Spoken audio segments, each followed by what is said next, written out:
Imagine you're locked in the most secure prison in Mexico, surrounded by guards and high walls that seem to stretch to the sky.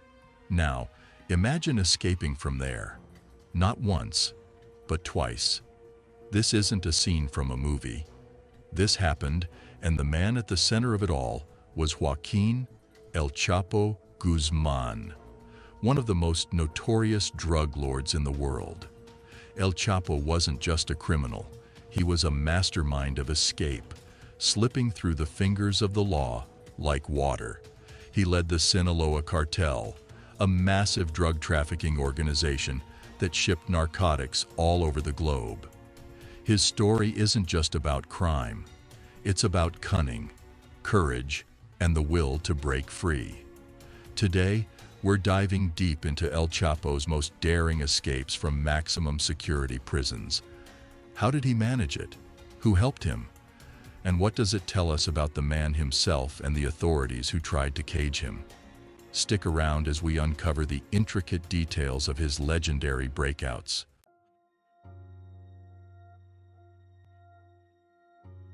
El Chapo, born Joaquín Guzmán Loera, started from humble beginnings. Born in a poor family in rural Mexico, he entered the drug trade as a teenager. By his 20s, he was working for some of the biggest drug lords in Mexico. His job? Transporting drugs across the border into the United States. It didn't take long for El Chapo to start his own cartel, which would grow to become the infamous Sinaloa cartel. His rise to power wasn't just about being in the right place at the right time. El Chapo was smart and ruthless. He built a network that not only trafficked drugs, but also infiltrated police and political systems. By the early 90s, he was one of the most powerful men in Mexico's drug war. But it couldn't last forever.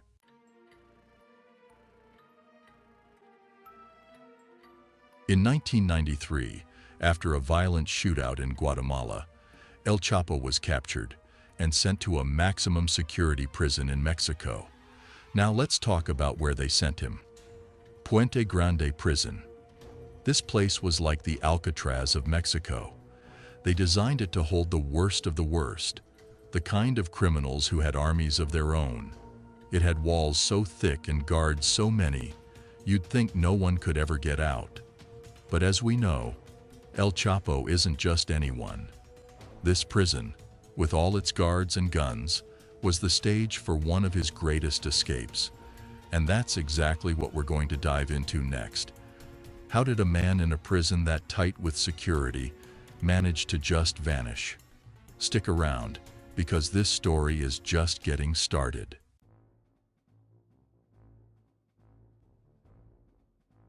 So, how does a guy escape from a maximum security prison like Puente Grande? It starts with the one thing that prison was supposed to stop: corruption. Despite all the guards and security, El Chapo found his golden ticket through the prison's own system. He wasn't just a prisoner, he was practically running a business behind bars. Money talks, and in El Chapo's case, it whispered right into the ears of the guards and officials. El Chapo's plan was simple but smart. He used his money and power to make friends in high places within the prison walls. Guards, cooks, even the warden. No one was beyond the reach of his wallet. With bribes and promises, he secured small freedoms, one by one. Phone calls? No problem. Special food? Sure thing. These might seem small, but they were steps toward his big break. He was setting up his chess pieces, preparing for a checkmate.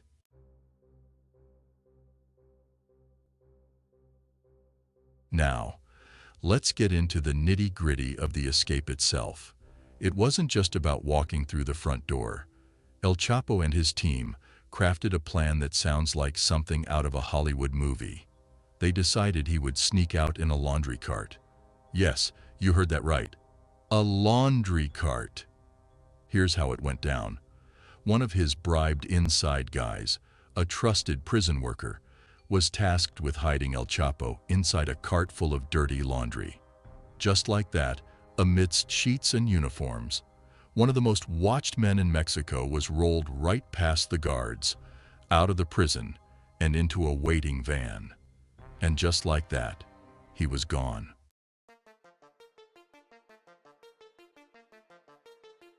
Imagine the chaos the next morning. Guards rushing to his cell, finding it empty. The news hit like a bombshell. How could the most famous prisoner just vanish? Questions flew. Who helped him? How much did they get paid? The escape blew the lid off the corruption within the prison system. Heads rolled. Officials were fired. Mexican law enforcement had to face a harsh truth. Their own people had helped a kingpin slip through their fingers. The aftermath wasn't just about a manhunt. It was a wake-up call. El Chapo's escape forced Mexican prisons to tighten up. It showed that no amount of walls or bars could hold someone if the guards themselves opened the doors.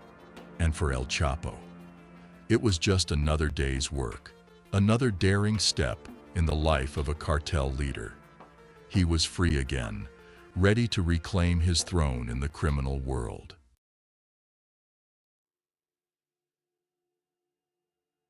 After his first breakout, El Chapo was free for over a decade.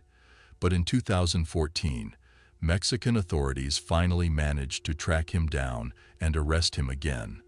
This time, they sent him to Altiplano, the highest security prison in Mexico.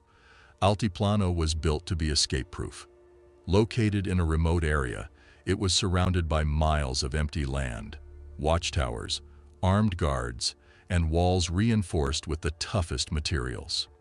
Authorities believed there was no way El Chapo could get out of this one. They underestimated him. Again. El Chapo's life at Altiplano was completely different from his time in Puente Grande.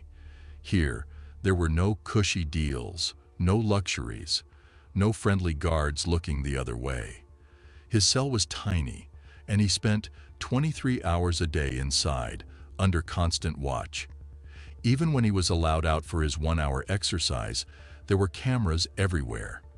There was only one blind spot in his cell, a tiny corner behind the shower wall. This was the only place the security cameras couldn't see him. Despite these strict conditions, El Chapo started planning his escape almost as soon as he arrived.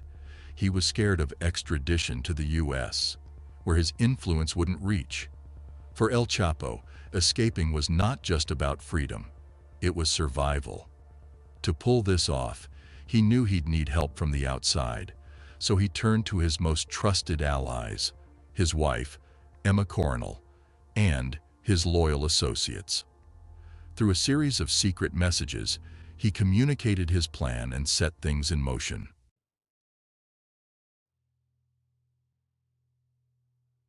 The plan that El Chapo and his team put together was straight out of a thriller. It was ambitious, risky, and required a level of coordination that most people would think impossible. They were going to dig a tunnel, a massive 1-mile tunnel, leading right up to that one blind spot in El Chapo's cell. El Chapo's team bought a piece of land about a mile from the prison, disguising it as a construction site. From there, they began digging toward Altiplano. The tunnel had to be perfectly aligned to end exactly where El Chapo would be able to reach it. To do this, they smuggled a GPS tracker into the prison, hiding it in a watch that El Chapo could wear. This allowed his men outside to pinpoint his exact location and make sure the tunnel reached the right spot. The digging process was intense. The tunnel needed to be reinforced with wooden beams, fitted with lights, and even ventilated to prevent anyone from suffocating. They worked night and day, hauling out tons of dirt and making sure no one noticed anything unusual. The tunnel wasn't just a simple hole. It was a fully functional underground passage, equipped with rails and a small motorbike customized to transport El Chapo quickly from the prison to the exit point. The scale of the operation was huge, involving dozens of workers and costing millions. But to El Chapo, no price was too high for freedom. The day finally came, on July 11th, 2015. Everything was in place, and El Chapo was ready to make his move.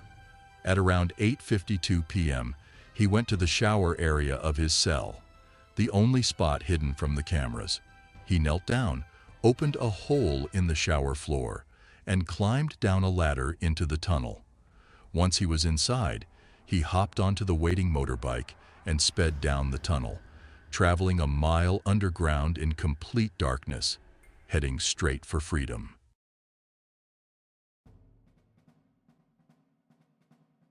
Meanwhile, back in the prison, the guards noticed something was off. El Chapo hadn't returned from his